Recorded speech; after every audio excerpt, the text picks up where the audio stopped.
Kirby Smart's opening press conference for the Clemson week was on Monday. It got me thinking as I listened, as I watched, as I read the transcript as well. So I've got his press conference pretty down pat. It got me thinking about the transfer portal, and he had a lot to say about the transfer portal in regards to Clemson. He was asked about Clemson's lack of use of, Dabo's lack of use of the transfer portal. And, I think most college football fans watched Florida State and Georgia Tech over the weekend, and it got me thinking, the transfer portal can be really good, or it can be really bad, or you can kind of use it in the middle ground way. Well, I think that Florida State and Clemson, the two powers of the ACC for the last decade plus, right? I think every ACC championship has been one of them over recent years. Well, they've proven that the Georgia model is what works when it comes to the transfer portal. I think that Clemson is one extreme when it comes to the transfer portal, and Florida State is another extreme. And what you're seeing is those are not the schools that are winning and competing for national championships right now, right?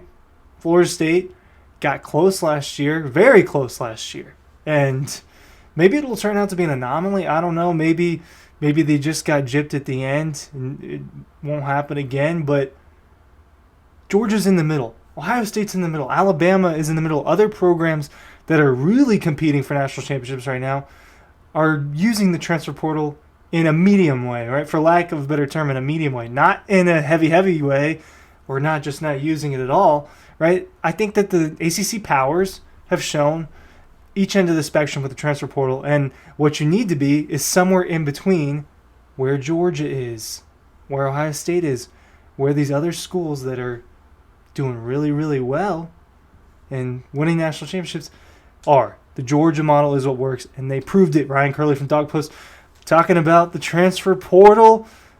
Please sign up for our newsletter. I'm going to ask nicely. Link is in the bio. Link is in the description of this video down below. Putting out a lot of content. I've got a premium story version of this over on the website, so if you want to see the written portion, I'll make it really similar to this video, but there's a lot of stuff we put on the website on dogpost.com that we can't put on here, so make sure you're checking out our newsletter to stay tuned with everything that is going on. Okay, so Florida State's one extreme. Why? Well, just look at this last weekend, for example, this Georgia Tech game. I think that we're going to, and this could be an overreaction, I think there are going to be a lot of overreactions from week one. It's how it goes every year. The season progresses and things change. But I really did think that Florida State was going to take a step back this season. One season removed from 13-1, borderline college football playoff team, right? They end up being number 5 in those final rankings. Georgia ends up blowing them out. Well, I'll get to that in a second. This year, what was their offense heavily made of? Transfers. DJU. Roydell Williams, the receivers, they're transfer guys. What's going to make them tick on defense? Some transfer players. Marvin Jones Jr. from Georgia is an example. It's hard to cultivate a culture. It's hard to create a culture and withstand that. It's also hard year after year to just have a completely different roster makeup. Yes, there is more turnover on a year-to-year basis in college football than the NFL. But when you add the transfer portal into it and heavy use of the transfer portal, that creates a lot of turnover. And Florida State has to deal with a whole new identity because their guys aren't homegrown. They're not people, building up and winning the job. A lot of their stars and their impact players are guys that came out of the portal. And that was the case a year ago. And they were really good. Jordan Travis, Trey Benson, Keon Coleman. Most of their production came from transfers. And they were undefeated in the regular season, and they won the ACC championship. Well, what happened when things didn't go their way? They didn't get into the college football playoff. Everybody bounced. Every player that really mattered and contributed to that team in a heavy way didn't stick around and play.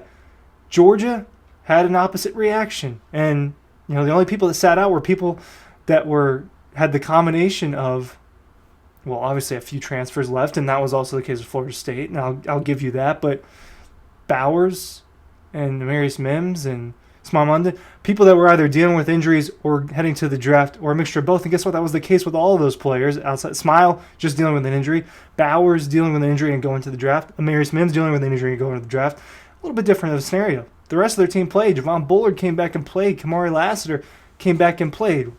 Why? They care about Georgia. And they care about the bond that they made for 3-4 years, right? In Athens, with the team, with the culture. And what happened? Georgia beat the crap out of Florida State that day.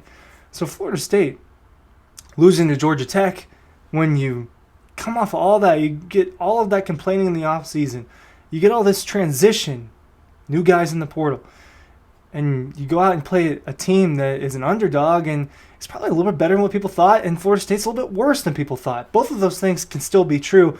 It is what happened on the field, and Florida State lost. And part of that is because of the transfer portal and the way it is probably overused in a way.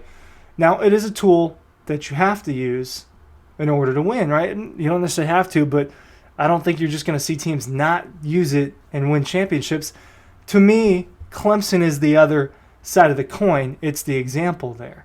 And, I think that something's interesting. Kirby talked about it a little bit today. Here's a quote from Kirby. He said, I'm like Dabo. If I could keep my entire roster, my roster, I'd be all for keeping my roster, because I believe in the kids we sign, I believe in the kids we recruit, and I want them to get better. He also said it's not realistic to think you're going to keep all your players right now. I mean, what is realistic is that you need to be operating with much depth as possible, and the transfer portal has made it tougher to do that. Those are things that Kirby was saying in regards to Dabo and Clemson. I'll get to another quote from him here in a little bit. Look, Kirby is like Dabo in a way, right? Now, Dabo is the opposite side of this. They don't use the portal at all. Go look at 24/7. Does a really great job of laying out the transfers incoming and outgoing each and every year.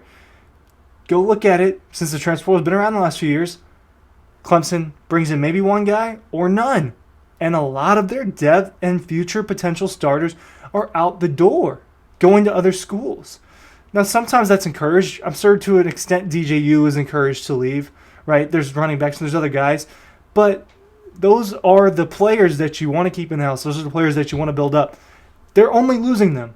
They're not getting anybody out of the portal. Here's a thought. A year ago, couldn't have Cade Klubnik used a receiver to make their team better? I mean, another weapon, another guy? Wouldn't that make a struggling quarterback's job a little bit easier? Georgia went out and got receivers to help Carson Beck out. They went out and got Dominic Lovett and Rara Thomas. Dominic Lovett was the second leading receiver on the team. Circumstances led to that, but it still happened.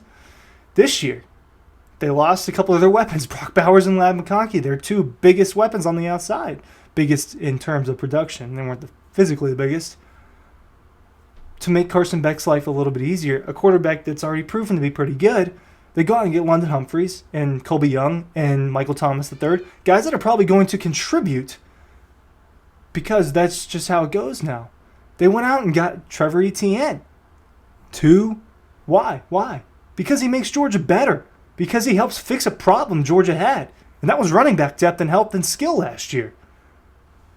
Clemson isn't doing that. It is the complete opposite side of the coin with Florida State. Well, gets to my point. Georgia's doing both. Georgia is doing both of those things mixed together, and that's why they're winning. Using the transfer portal a little bit. It's going to hurt you a little bit. You lose depth. You lose Darius Smith. You lose Marvis Jones Jr. You lose Mekhi Muse. Those are depth pieces that were on the field for Georgia, and you lose that, and it hurts. But you go out and you get other guys that are going to help in addition to the high school recruiting. I think that this quote was kind of the most interesting portion of it. And this is a clip that went viral. It's on Feinbaum now. Another thing, in talking about the transfer portal and evaluating Clemson, this is what Kirby said. As far as evaluating the opposing team, whether they have kids or don't have kids, one thing you know is they're going to know their system because they've been in it. They're not new to it. They're ingrained in it. They know their culture. They know who they are. They know how to play. They know that they know what their standard is. And to me, to Kirby, is that you can be envious. That's something you could be envious of. The fact that they have guys that have been in the program. Well, guess what? Can't be envious of that, Kirby, because that's what Georgia has. And the combination of the transfer portal, high school recruiting, building a culture, all of that is what's going to lead to championships and vast success. There's a lot of things that leads to it. And there's a lot of things that Georgia does right, but this is one of them. Trust me, I think Florida State and Clemson are a good example of why the Georgia model is what works. Thanks for watching.